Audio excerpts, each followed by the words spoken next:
Bonjour à tous. Alors, dans cette vidéo, on va corriger en fait l'activité numéro 3 qui traite d'un sujet autour de la pollution.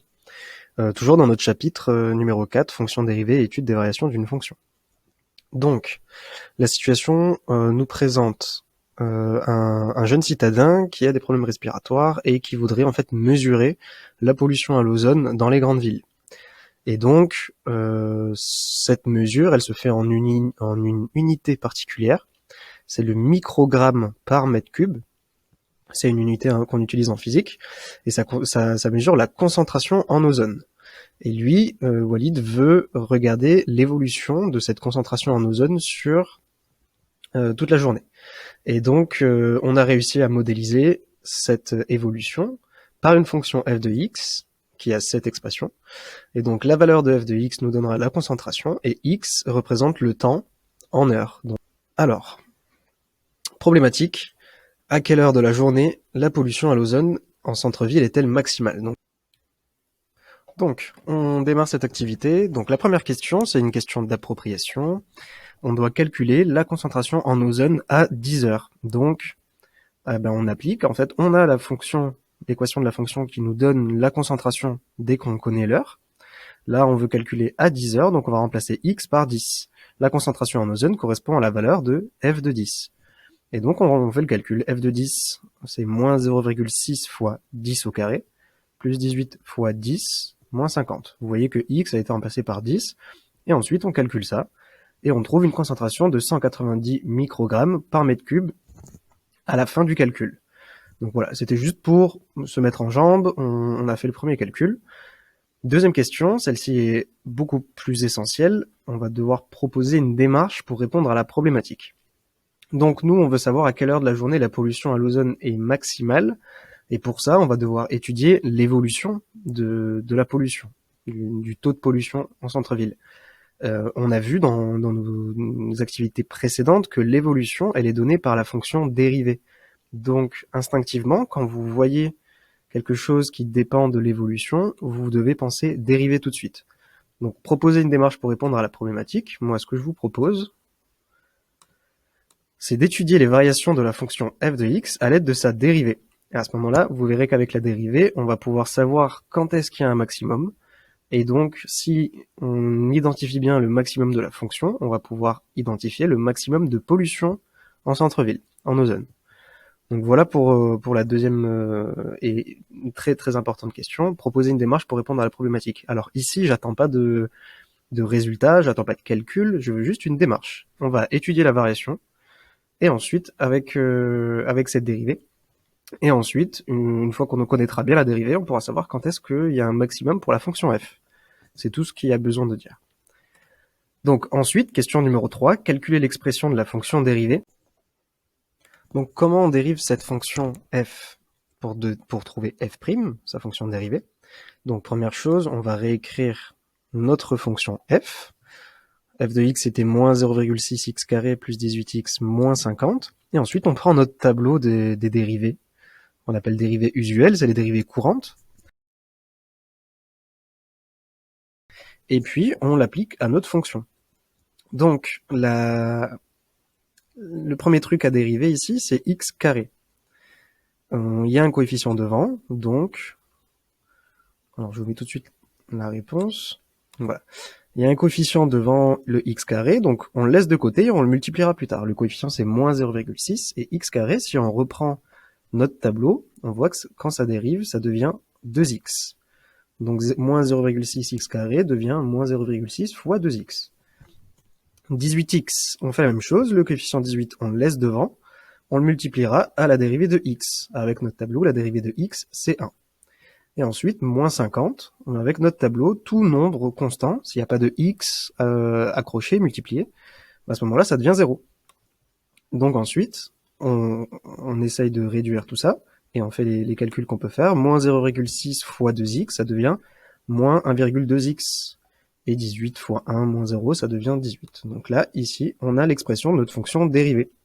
Donc on a notre première étape, on a l'équation, et maintenant on va pouvoir l'étudier pour trouver le maximum. Donc c'est ce qu'on va faire. Comment on utilise notre dérivée? Eh bien notre dérivée, on l'utilisera toujours de la même façon, on va résoudre l'équation f' de x égale 0. Donc, moins 1,2x plus 18 égale 0. Et ça,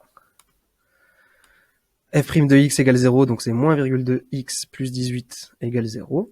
Et ensuite, je vous fais tout apparaître. On fait passer le 18 de l'autre côté, donc plus 18 devient moins 18 à droite du signe égal. Donc on a moins 1,2x égale moins 18. Et ensuite, on va diviser par le coefficient qui est devant le x. Donc le x se retrouve tout seul à gauche et on fait passer moins 1,2 de l'autre côté. Vu qu'il est multiplié à x, il se retrouve en dessous et il est divisé. Donc en fait, on a moins 18 sur moins 1,2. Et si on fait ce calcul, ça nous fait 15. Donc, on sait que notre dérivée s'annule à 15. Pour x égale 15, f' de 15 égale 0. Qu'est-ce qu'on peut en conclure? Par rapport à ce qu'on a vu jusqu'ici, la fonction f, elle admet un extrémum pour l'abscisse x égale 15. Donc extrémum, on avait dit c'était soit un minimum, soit un maximum. Mais là, pour le moment, on sait pas. On sait que c'est un extrémum, il y a une solution à l'équation pour x égale 15, mais on n'en sait pas plus. Alors, on passe à la suite, question 5. Donc, on avait vu que la fonction admettait un extrémum pour l'abscisse x égale 15. Maintenant, on va remplir ce qu'on appelle le tableau de variation. Donc, ça se présente de cette manière-là. Vous allez vite comprendre, on va le construire ensemble. On a 3 lignes. La première ligne, c'est réservé à la valeur de x. Donc, en dessous, je vous conseille toujours de mettre, et je vous le demanderai sûrement, de mettre à quoi ça correspond. Ici, on sait que dans notre énoncé, x, c'est les heures. Donc x égale 8, on est à 8 heures, x égale 9, on est à 9 heures, etc. Le signe de f', bon, c'est juste son signe, vous allez voir de quoi je veux parler. Ça correspond pas à grand chose de réel. Par contre, les variations, f de x, qu'est-ce qu'on a dit que ça représentait f de x? C'était la pollution en ozone au centre-ville. Donc là, juste pollution. Donc, histoire de bien voir quelle ligne correspond à quoi. Donc, première chose qu'on fait, on va mettre dans la première ligne les valeurs qui sont importantes. Donc, je vous les fais apparaître. Ici, on a 3 valeurs. La première valeur, 8, c'est là où on commence à étudier. Alors, c'est pas écrit. Donc, notre étude se passe entre 8h et 22h.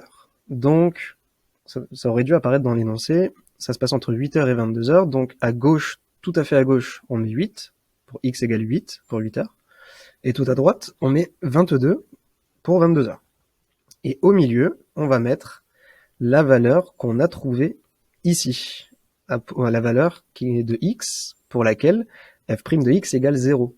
Donc ici, on a trouvé x égale 15, donc f de 15 égale 0. Donc on met 15 ici. Deuxième chose, le signe de f' de x. Alors, si là tout de suite, je vous pose la question, quand est-ce que f' est positif, quand est-ce que f' est négatif, c'est peut-être difficile de réfléchir, de trouver la solution. Moi, ce que je vous conseille de faire, c'est de regarder l'expression de la fonction dérivée. f' de x, c'est moins 1,2x plus 18. Donc, si on la trace, ce sera une droite qui sera avec une pente négative.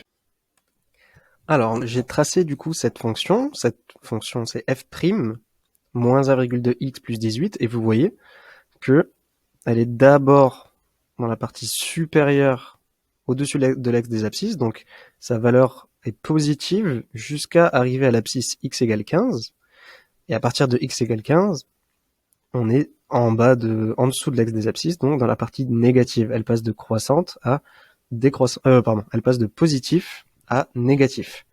Et en fait, toutes les fonctions de cette forme-là, avec un coefficient devant qui est négatif, la moins 1,2x, elle va d'abord être positive et puis négative. Donc il suffit de prendre n'importe quelle autre fonction. Donc, par exemple, g de x, je vais mettre moins 8x plus 12 par exemple, et vous voyez, donc c'est vraiment sur le côté, mais elle est tout d'abord positive, puis arrivée à une certaine valeur, ici 1,5, elle devient négative. Donc ça, pour toutes les fonctions affines de la forme ax plus b avec un coefficient A qui est négatif, donc moins 1,2, moins 8, ce sera toujours ça, ce sera d'abord positif, puis négatif. L'inverse marche aussi. Si je prends 12x plus 3, c'est-à-dire un coefficient positif, ben vous voyez que si mon coefficient devant l'x est positif, d'abord la fonction elle a des valeurs négatives, et ensuite elle a des valeurs positives. Hop. Elle est d'abord négative en dessous de l'axe des abscisses et positive. Et puis ça marche vraiment avec toutes les fonctions. Là je vous ai mis 2x plus 8, 2 c'est positif, et donc d'abord la fonction elle est négative, et puis arrivée à x égale moins 4, elle devient positive. Donc retenez bien ça, dès que vous avez un coefficient négatif, l'ordre des signes c'est plus, moins. Quand vous avez un coefficient positif, l'ordre des signes c'est moins, plus. Si vous avez un doute, vous la tracez à la calculatrice à la main, et puis vous verrez tout de suite quand est-ce qu'elle est négative, si elle est d'abord négative et ensuite positive, ou l'inverse. La droite, elle est d'abord au-dessus de l'axe des abscisses et ensuite en dessous de l'axe des abscisses. Donc d'abord, elle est positive et ensuite, elle est négative. Donc là, dans cette ligne-là, pour le signe, on met juste un plus ou un moins. Et également, donc là, je vous mets un cercle, mais en fait, c'est un 0. Cette ligne qui correspond à f', elle nous dit quoi? Elle nous dit que entre 8 et 15, f' est positive. À x égale 15, f' vaut 0.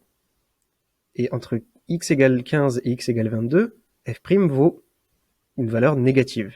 Pour l'instant, on n'a pas calculé de valeur. À quoi ça sert de dire ça? Ben, en fait, nous, on a vu que quand la dérivée est positive, la fonction est croissante. Donc on va pouvoir mettre une flèche ici, que je vais vous faire apparaître. Hop, on va pouvoir mettre une flèche qui dit que f de x est croissante sur cet intervalle. Ensuite, on va pouvoir mettre une deuxième flèche de l'autre côté, et cette fois-ci, qui nous dit que f, ici, elle est décroissante. Donc il faut bien faire la différence entre f' et f. f', on regarde son signe, si c'est plus ou si c'est moins, et f, on en déduit du coup si c'est croissant ou décroissant. Et là tout de suite, on voit que effectivement la pollution va atteindre un maximum. Si elle croît, elle va arriver à une valeur, et ensuite décroître. Si elle croît puis décroît, il y a forcément une valeur maximale au milieu. Donc il reste encore deux choses pour notre tableau. La première des choses, c'est de mettre les valeurs de chaque borne. Donc pour 8, on calcule f de 8. On est à 55,6 microgrammes par mètre cube de pollution à 8 heures. On fait la même chose pour 22. Bon, il se trouve que c'est la même valeur. Et on fait cette chose-là pour la valeur qu'on a trouvée ici. Donc là, on a 15. Donc on calcule f de 15. Et là, ça donne 85. Tout à l'heure, f' de 15 donnait 0. Ici, f de 15 donne 85 microgrammes par mètre cube. Donc, on a trouvé la valeur maximale de la pollution, et on sait qu'elle est atteinte pour 15 heures. Donc on vient de construire notre tableau de variation, qui porte bien son nom puisque on voit très bien les variations de f grâce au signe de la dérivée. Et ensuite, on va pouvoir conclure sur la réponse à la problématique. Dans un premier temps, on va d'abord décrire ce qui se passe pour la fonction f de x lorsque sa dérivée change de signe. Donc quand elle passe de plus à moins, qu'est-ce qu'on a vu? On a vu que la fonction f était passée de croissante à décroissante. Ces variations évoluent. Donc, on peut juste écrire que lorsque la dérivée f' change de signe, la fonction f change de variation, elle est croissante puis décroissante, et elle passe par un maximum. Et donc, notre problématique, c'était à quelle heure de la journée la pollution à l'ozone en centre-ville est maximale? Elle est maximale à 15 heures, puisque c'est pour f de 15 qu'on a une pollution maximale. Si la problématique avait été quelle est la pollution maximale enregistrée dans la journée, à ce moment-là, notre réponse, ça aurait été 85 microgrammes par mètre cube. Ce tableau, il a l'avantage de en fait regrouper toutes les informations essentielles lorsqu'on étudie les variations d'une fonction. On a sa dérivée, on sait quand est-ce qu'elle s'annule, pour quelle valeur, ici c'est pour 15, on sait de quand à quand elle est tracée, on sait ce que chaque ligne représente, la x représente les heures, f de x représente la pollution, et on sait par quelle valeur il passe. Donc ce tableau regroupe toutes les informations essentielles. Ce que je vous conseille de faire, c'est toujours tracer le tableau, le compléter à chacun des endroits, et ensuite essayer de l'interpréter pour répondre à la problématique. Ici, on nous demande à quelle heure la pollution est maximale. On peut répondre directement 15 heures avec ce tableau. Donc, répondre à la problématique, la pollution à l'ozone est maximale à 15 heures. Et on n'a pas besoin de plus de détails. Donc voilà, cette activité, elle vous montre en fait comment on utilise les dérivés pour étudier tel ou tel phénomène. Ici, c'est la pollution, on peut le faire sur la fréquentation de magasins, de parcs d'attractions comme on a vu. Pour les épidémies, on peut étudier la dérivée de la fonction qui représente les personnes qui sont infectées pour savoir quand est-ce qu'elle va changer de variation, quand est-ce qu'on va atteindre le pic, quand est-ce qu'on aura un maximum, etc. On peut l'étudier vraiment dans tout. Ici, c'était pour de la pollution, on a une fonction, on calcule sa dérivée, on regarde quand est-ce que sa dérivée est égale à 0, et on a la valeur d'un extrémum.